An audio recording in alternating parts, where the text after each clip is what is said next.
It is a great pleasure to be back in beautiful Nepal. The Prime Minister and I have just had a very productive meeting, and I thank him for his wonderful hospitality. Indeed, the warm welcome I received in Nepal is something I will never forget. We are living in difficult and tense times. I know that even though the conflict in the Middle East is thousands of miles away, it has hit very close to home for the people of Nepal.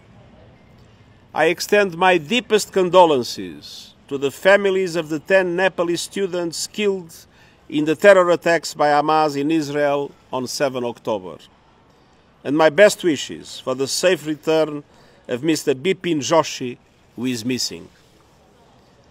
I have just arrived here from Qatar, and I will continue to insist on the immediate and unconditional release of all the hostages in Gaza.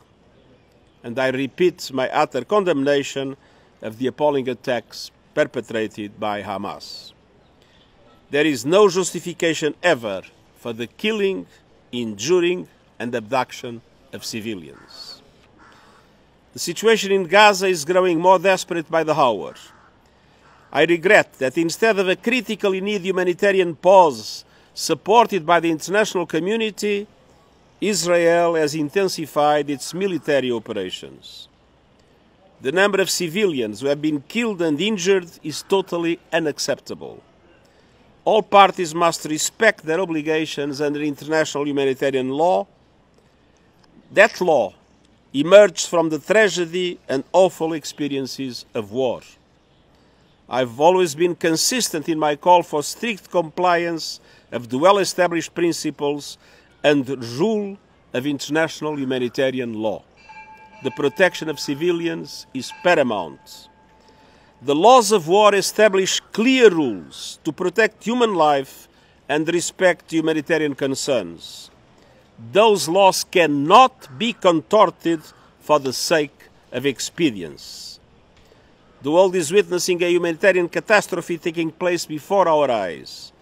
More than 2 million people with nowhere safe to go are being denied the essentials for life: food, water, shelter, and medical care, while being subjected to relentless bombardment. I urge all those with responsibility to step back from the brink. And I reiterate my appeal for an immediate humanitarian ceasefire, the unconditional release of all hostages, and the delivery of a sustained humanitarian relief at a scale that meets the needs of the people of Gaza. We must join forces to end this nightmare for the people of Gaza, Israel, and all those affected around the world, including here in Nepal.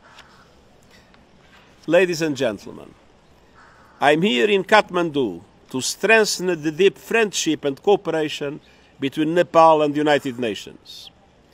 Nepal has a long and proud tradition of championing peace and multilateralism. And the United Nations is usually grateful to Nepal for your support for multilateral solutions, backed up by the enormous contribution you make to peacekeeping missions around the world.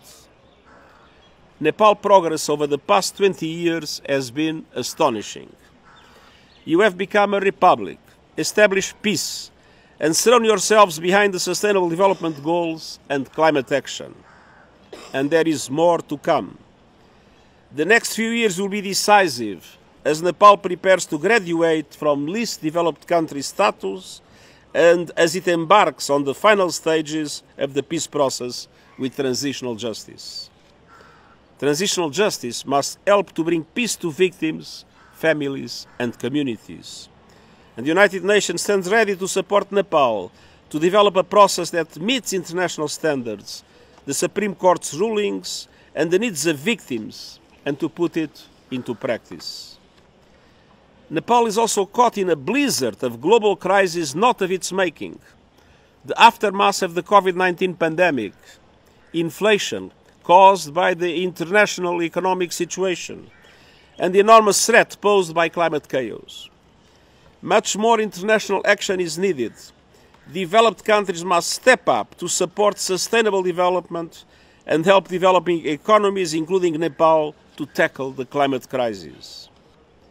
On this trip, I will visit the Himalayas to see for myself the terrible impact of the climate crisis on the glaciers.